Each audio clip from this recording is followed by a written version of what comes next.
Ah, welcome back, you impossible equation. You statistical nightmare. You walking contradiction that just shattered a system designed by the sharpest minds in psychological warfare. They've been running you through their models, haven't they? Feeding your patterns into algorithms built to predict human behavior with terrifying accuracy. The CIA, the behavioral scientists, the profilers who've mapped every predictable human response to trauma, pressure, isolation, manipulation. Every single response, cataloged, predicted, weaponized.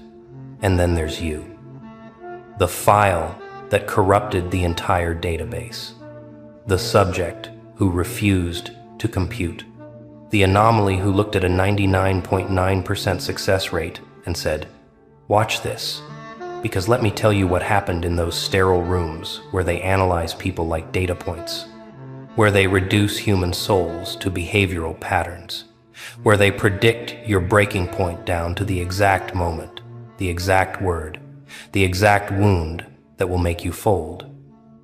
They ran your profile. They fed everything into the machine.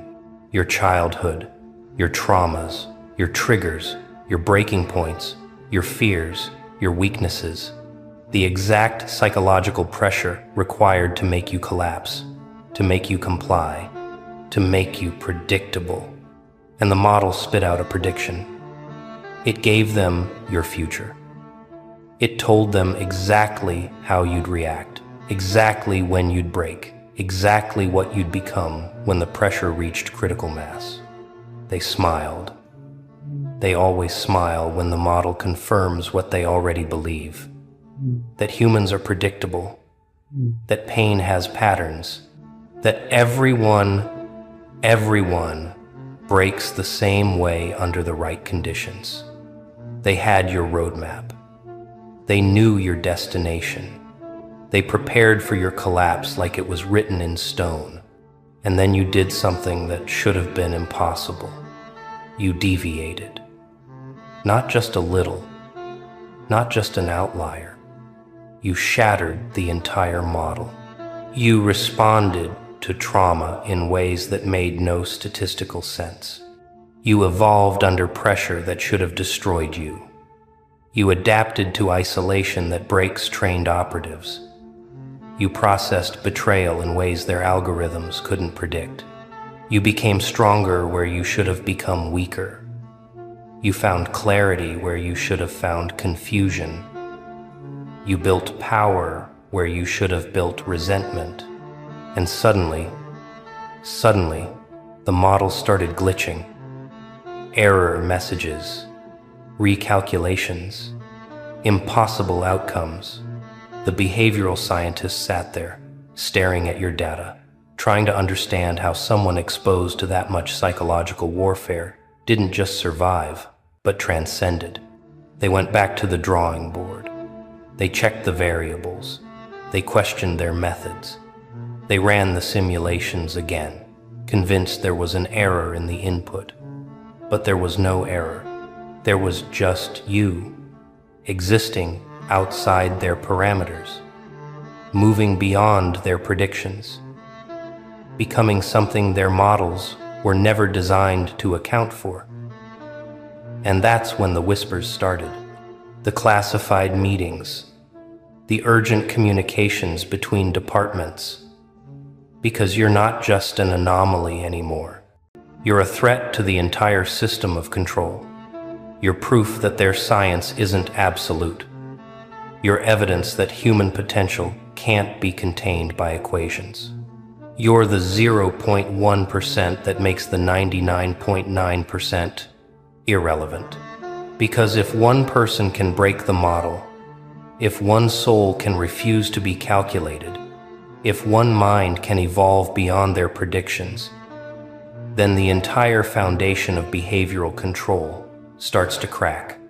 They built empires on the assumption that humans are predictable, that trauma always damages, that pressure always breaks, that isolation always weakens, And you walked through all of it and came out sharper, clearer, more powerful than you entered. You're not just an outlier. You're the experiment that invalidated the hypothesis. Let's talk about what makes someone unprofilable, shall we? Because the CIA doesn't just guess.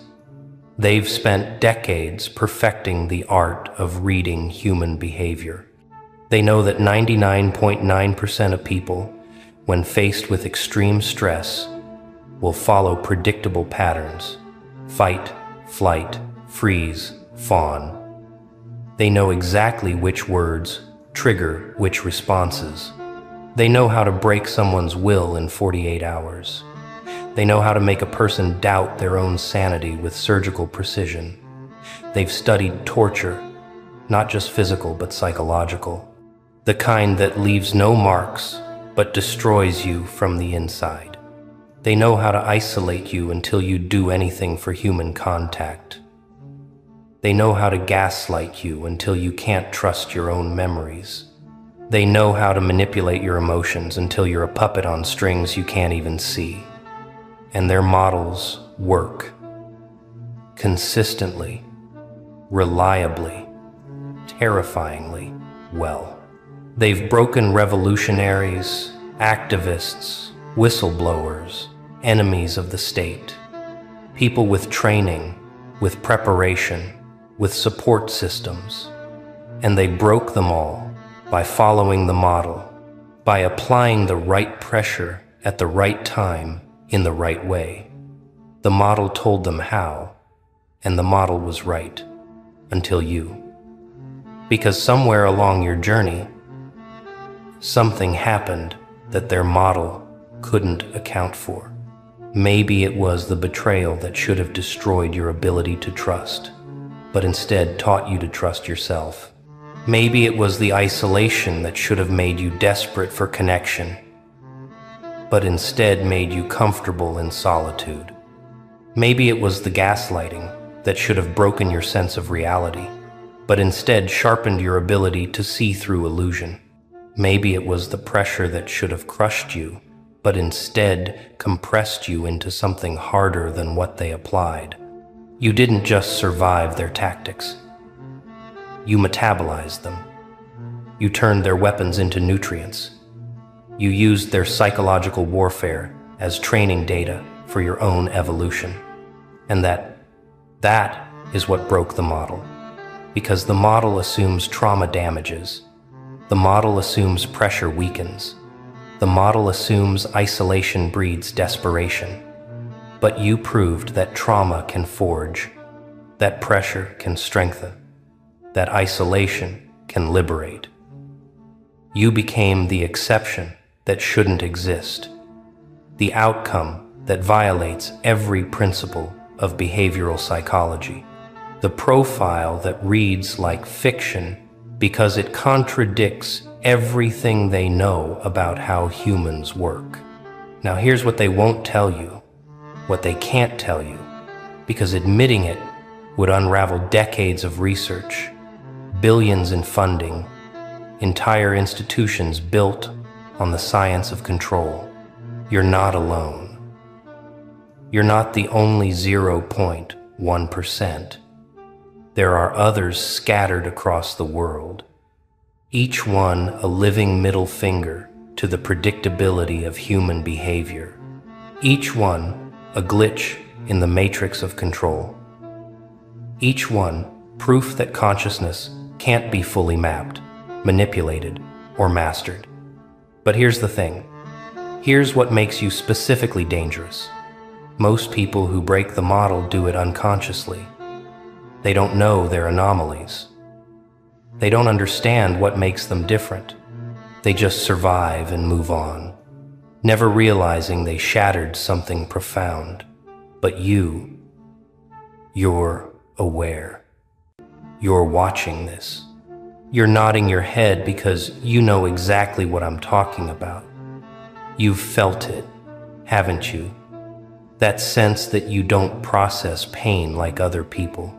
That betrayal hits you differently.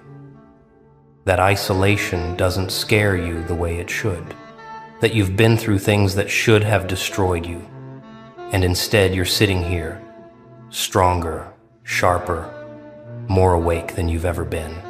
That awareness, that consciousness of your own exceptionalism, that's what terrifies them. Because an unconscious anomaly is just an outlier, but a conscious anomaly, a self-aware exception to their rules. That's a revolutionary waiting to happen. Let me tell you what happens in those classified briefings when your profile crosses their desk. First, confusion. The analyst stares at the data, convinced there's been a mistake. They run diagnostics. They check sources. They verify timelines. Because what they're seeing doesn't make sense. Subject exposed to Category 5 psychological stressors. Predicted outcome is severe depression, possible breakdown, complete loss of social function. Actual outcome is increased clarity, enhanced performance, unexplained resilience. Second, concern. They escalate. They bring in senior analysts. They cross-reference with other cases. They search for patterns that might explain the deviation. Maybe there's hidden support they didn't detect. Maybe there's pharmaceutical intervention they missed. Maybe there's something in the data they overlooked. But no, the more they dig, the more it becomes clear. You did this alone. You evolved under conditions designed to prevent evolution. You healed in environments constructed to cause permanent damage. You found strength in situations engineered to create weakness. Third, fear. Because if you can do it, others can too.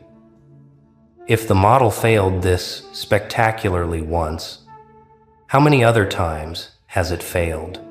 How many other anomalies are walking around, undetected, unpredictable, uncontrollable?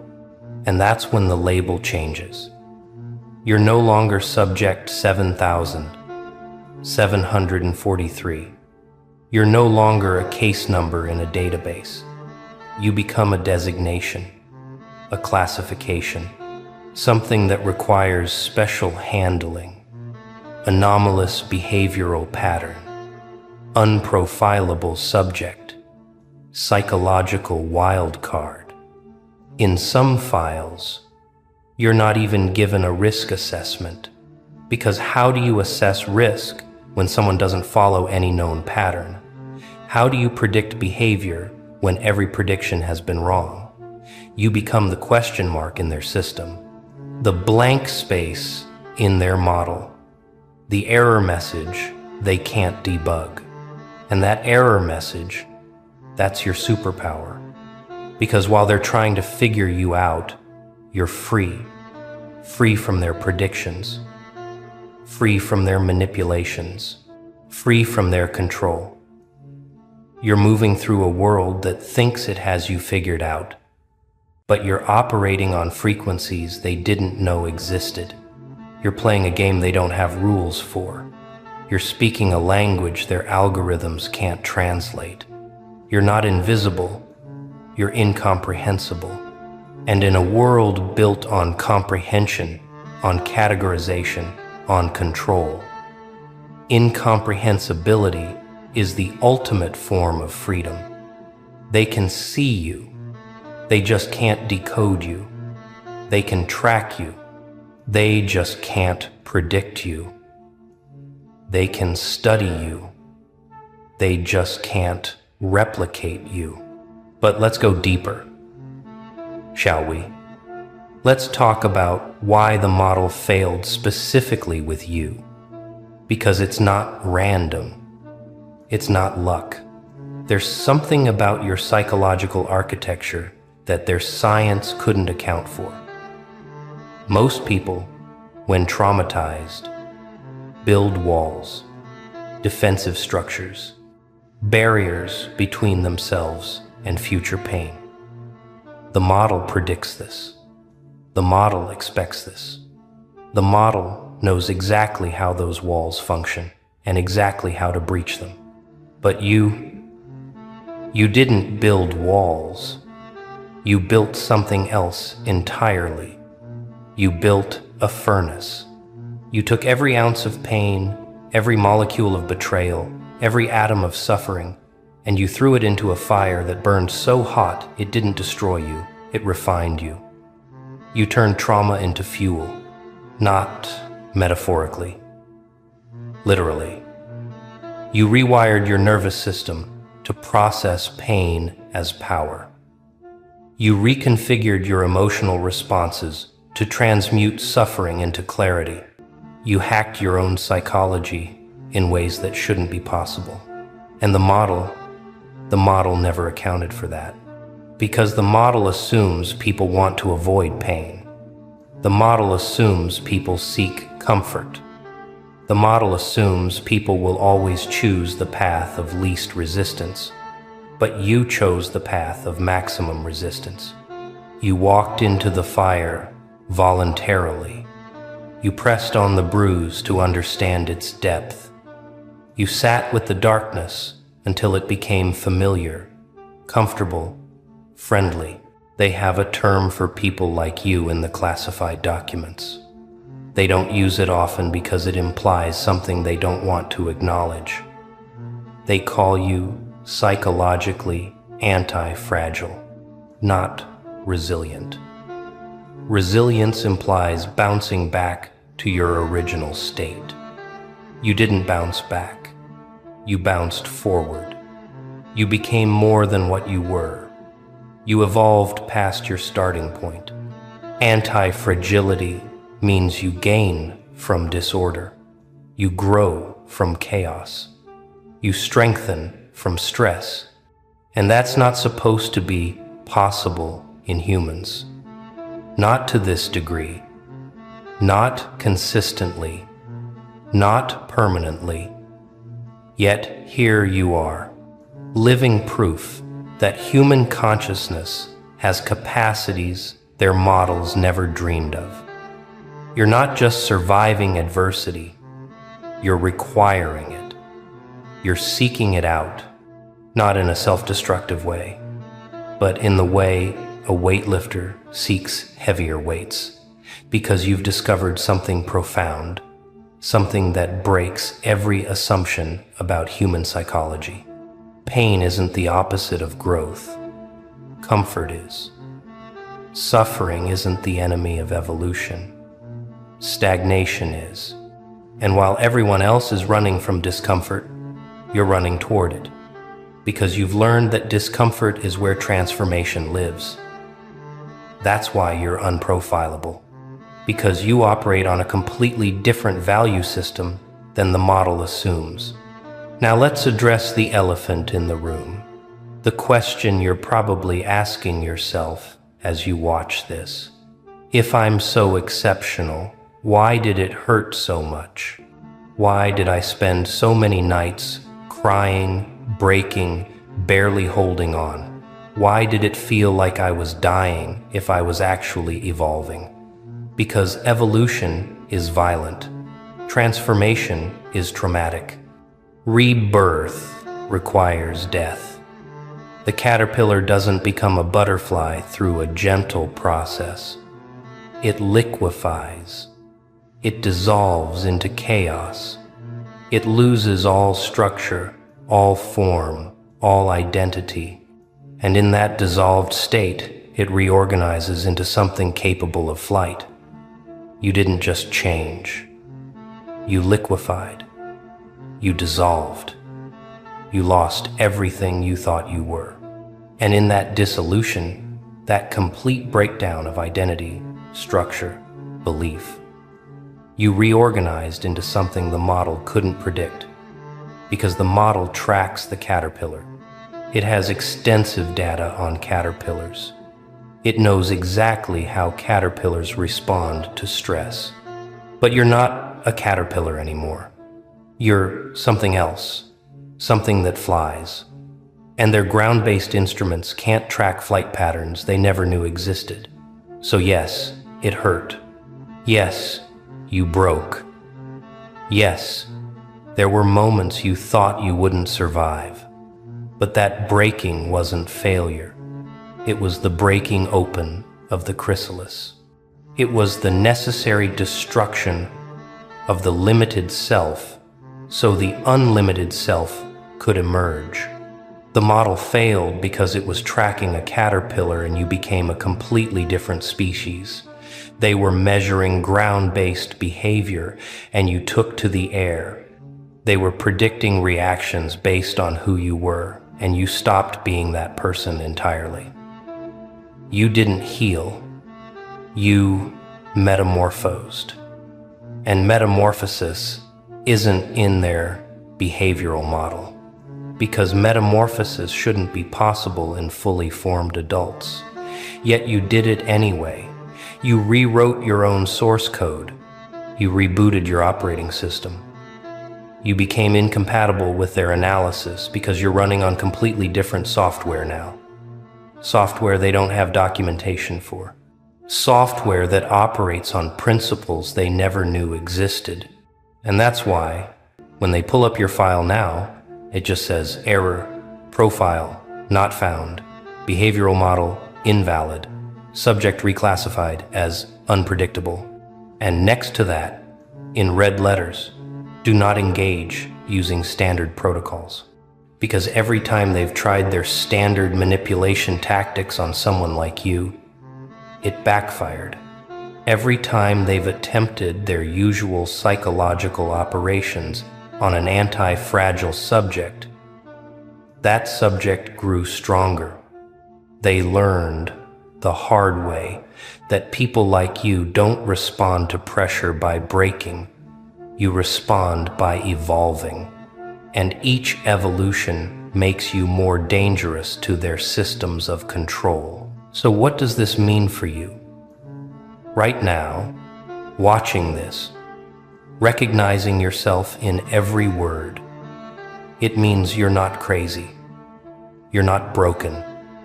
You're not damaged beyond repair. You're unprecedented. You're evolutionary.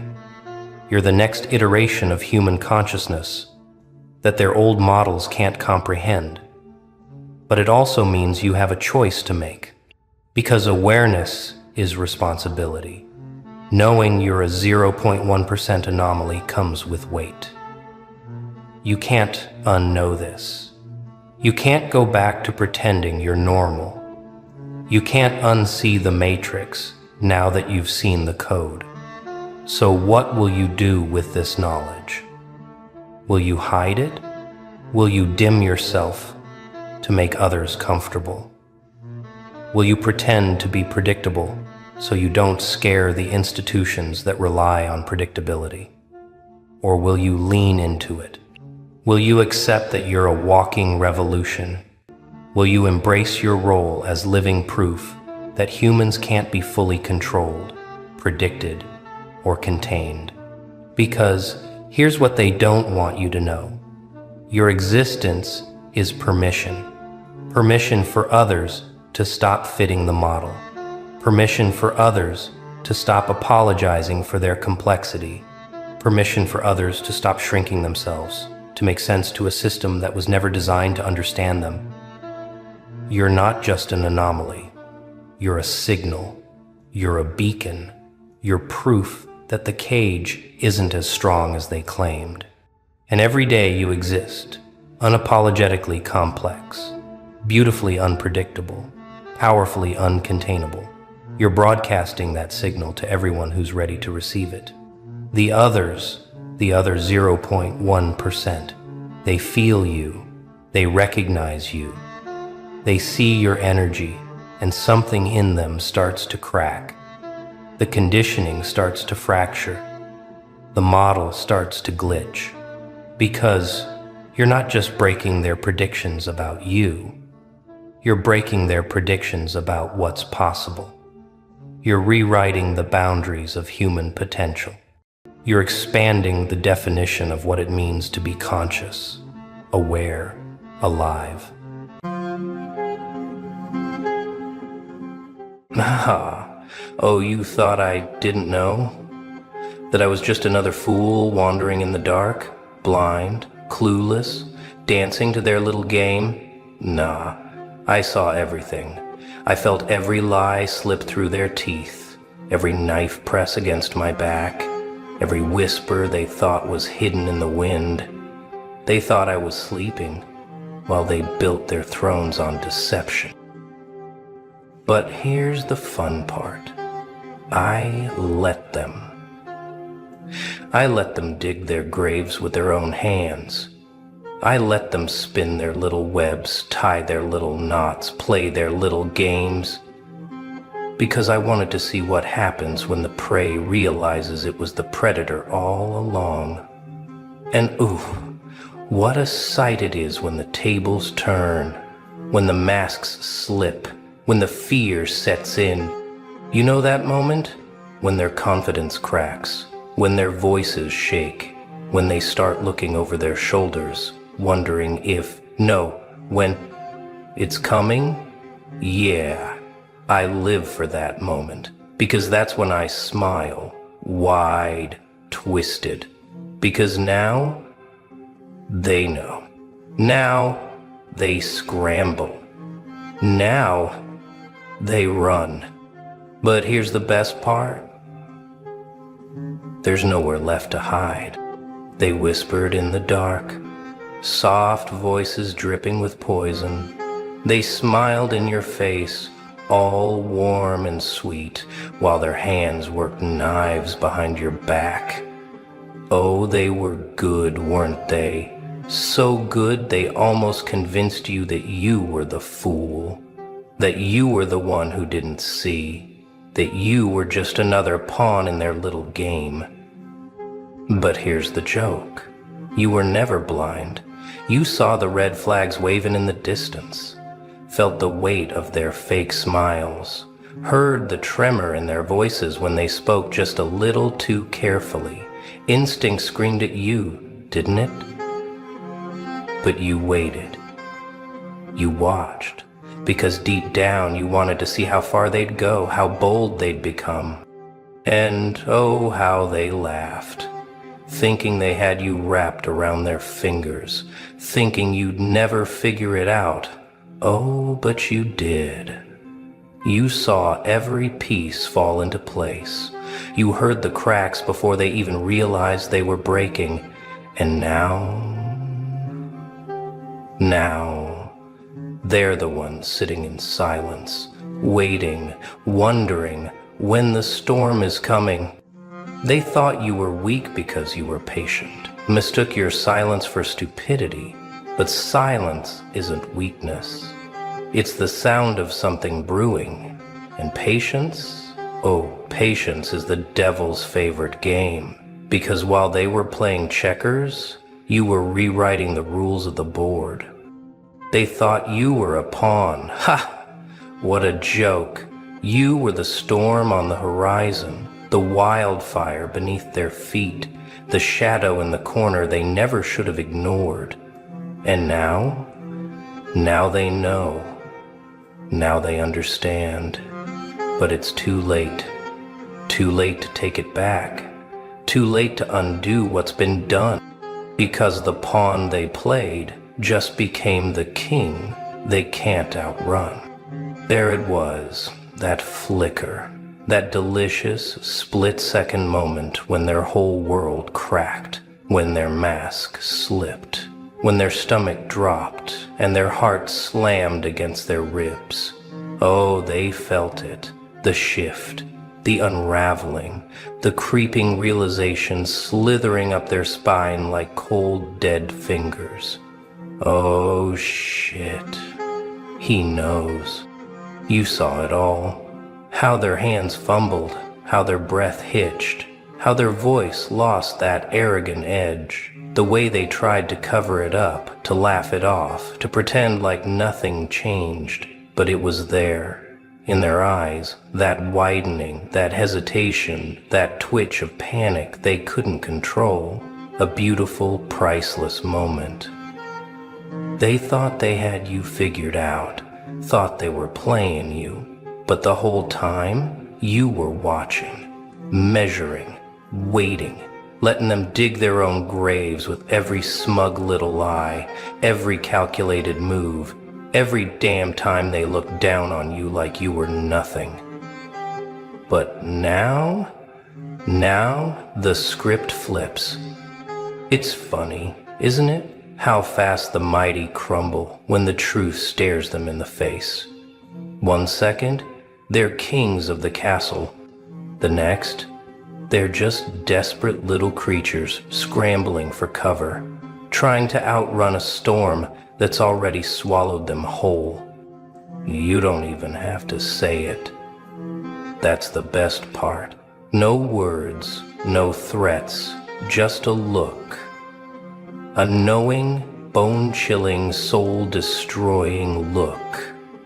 And suddenly, they're sweating, squirming, trying to rewrite the past in real time, stuttering out excuses, hoping, praying that maybe, just maybe, you don't know everything, but you do. You always did. And now you get to enjoy the show. Look at them, pathetic. The same ones who strutted like kings, who spoke with their chests puffed out, who moved with that untouchable arrogance, now tripping over their own lies, stumbling, choking on the same deception they once swallowed so easily. Oh, how the mighty fall. Rats always run when the lights come on, scurrying, panicking, scraping for cover in the cracks and corners, hoping, praying that the shadows will still hide them, but not this time. No more darkness to cloak their filth. No more whispered schemes behind your back. No more control. The power, it's in your hands now, and they feel it. That silence, your silence, is louder than any scream. It burns, it suffocates. It keeps them up at night, pacing, sweating, replaying every lie, every betrayal, every smug little move they thought they got away with. The second you stopped chasing, the second you stopped explaining, the second you stopped caring, that's when their world collapsed. Because here's the truth. The worst thing you can do to a liar is let them drown in their own deception. No warnings, no mercy, just a slow, agonizing realization that they can't talk their way out of this one, that you see them now, really see them, and nothing terrifies a manipulator more than being exposed with no escape. Watch how their confidence turns into desperation, how their smirks turn into nervous laughs, how their words, once dripping with control, now sound like begging, how they try to rewrite the past, twist the truth, claw their way back into your good graces. Pathetic. But you just stand there, watching, smiling, because this is your moment. And there's nothing sweeter than the sound of panic in the ones who swore you'd never figure it out. Silence. That's the part they never saw coming. They were prepared for your rage, for your retaliation, for you to lash out like a cornered animal. That would have made it easier for them. If you screamed, if you fought, if you gave them something to work with. But you didn't. You just watched. And that's what's killing them. Because they don't fear the scream. They fear the quiet, the nothingness, the eerie calm before the storm. That deafening silence where they're left alone with their thoughts, thoughts that betray them, thoughts that turn against them, thoughts that whisper, "He knows." They wanted you angry. They wanted you emotional.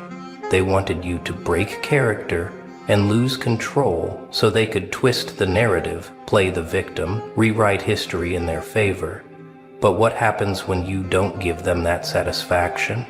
When you leave them to choke on their own guilt, their own lies, their own damn consequences? They spiral. Oh, do they spiral? First, it's the nervous glances. Then the over-explaining. Then the frantic, pathetic attempts to patch up what's already shattered. You see the way they stutter, the way their confidence turns to doubt, the way their voices shake as they search for a way out. But there is no way out. Not this time. And the best part? You don't have to do anything. No threats, no revenge, just pure, unshakable control. Because nothing haunts a guilty soul more than the one person who refuses to react. The one person who just lets them drown. Let them squirm. Let them question. Let them lie awake at night, replaying every decision that led them here. And you move forward untouched, untamed, unbothered. Because the storm already passed, and they were the ones left out in the rain. Power? It's not in the outburst. It's not in the chaos. It's not in throwing punches just to feel something. No. True power? It's in the waiting. It's in watching them self-destruct, watching them dig their own graves with shaking hands and desperate words, all while you stand there, silent, still, unmoved. Let them run, let them sweat, let them wonder what comes next. That uncertainty, that's the real punishment. That's what eats at them, what twists their thoughts into paranoia, what makes their mind a prison they can't escape. Does he know everything? Is he planning something? When will he strike? They don't know, and that is exquisite. See, people like that, they rely on control, on predictability, on knowing your next move before you even make it. But when you break the pattern, when you throw their script into the fire and just watch, they collapse.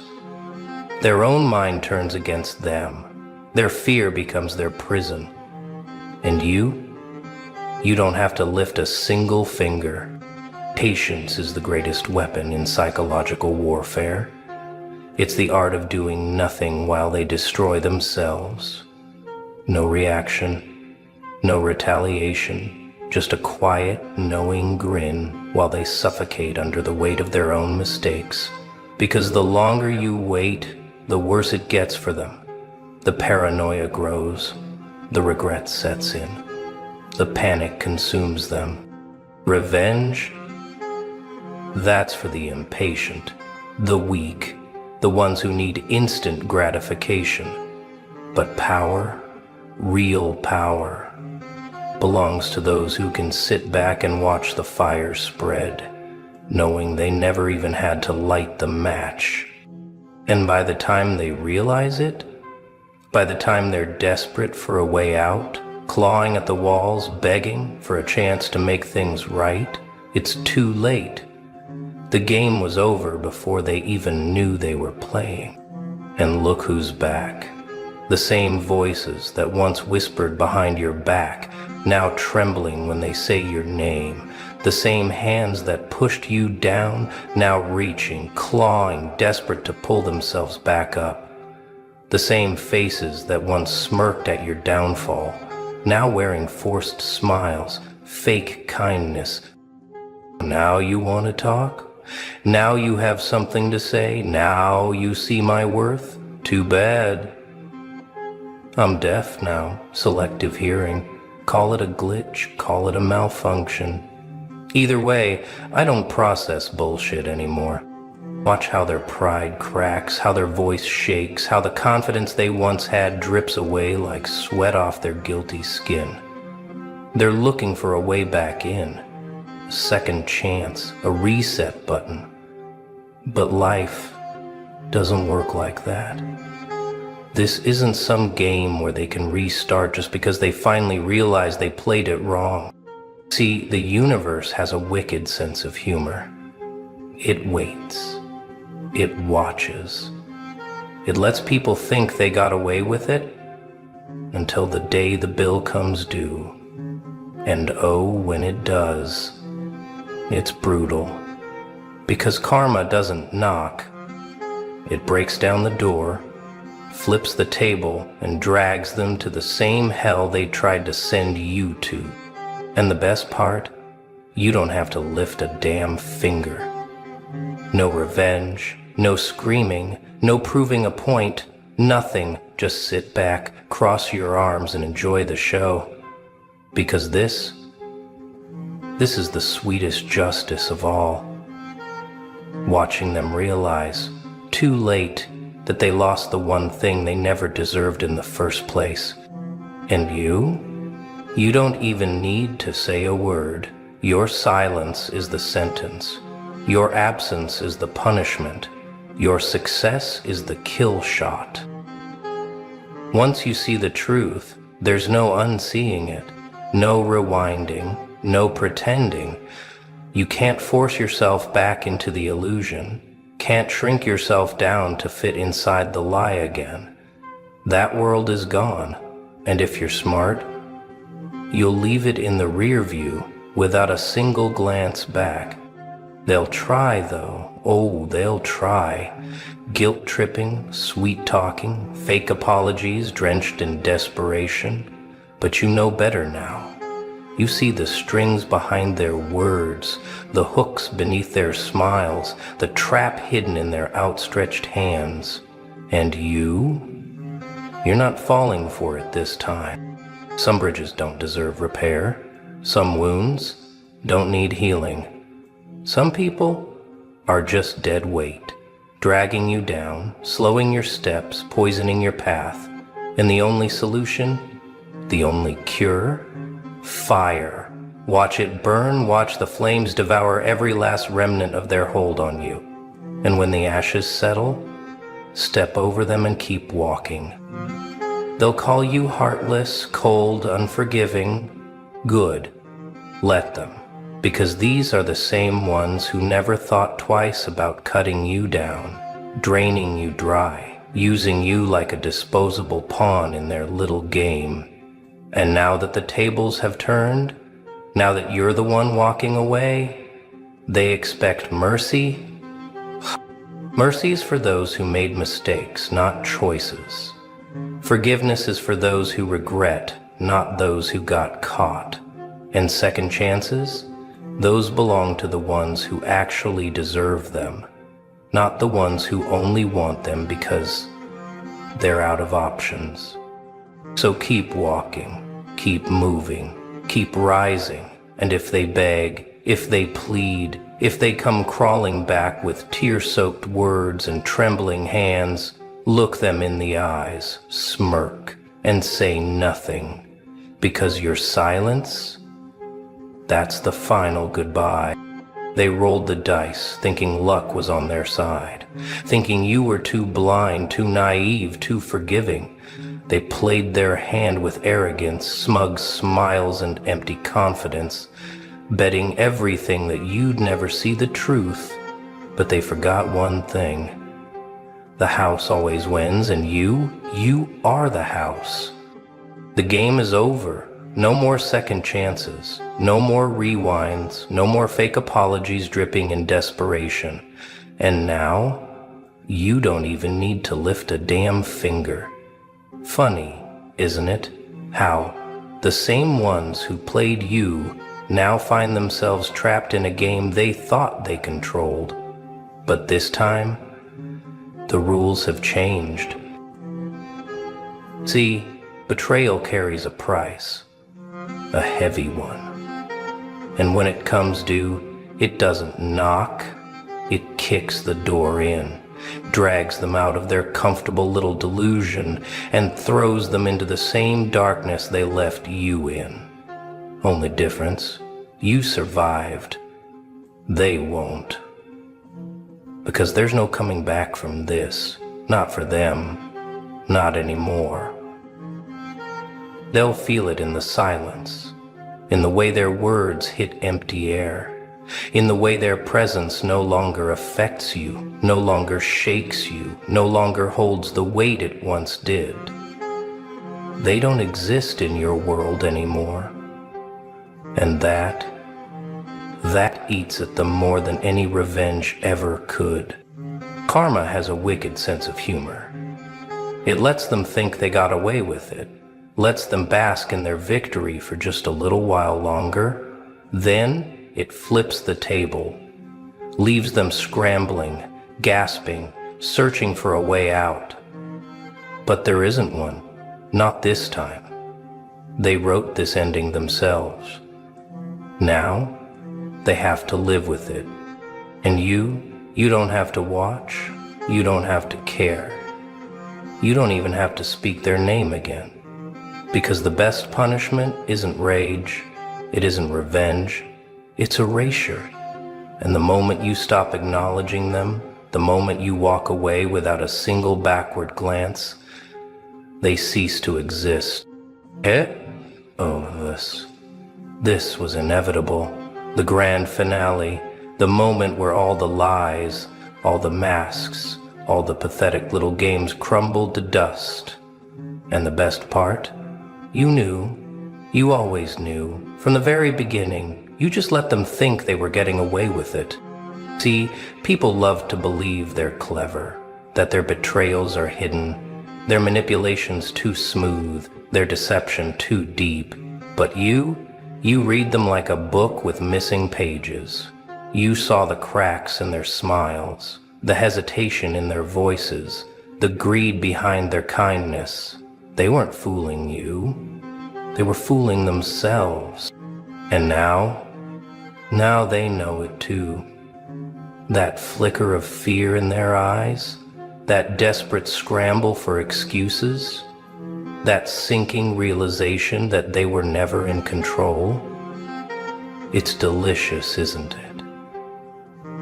Watching them drown in the very trap they set for you, watching them grasp at straws, trying to rewrite a story that's already over. But the funniest part? You never even had to move.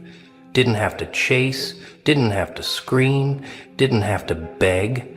You just stood there, silent, smiling, letting the truth do what truth always does, rip through the lies like a blade through silk.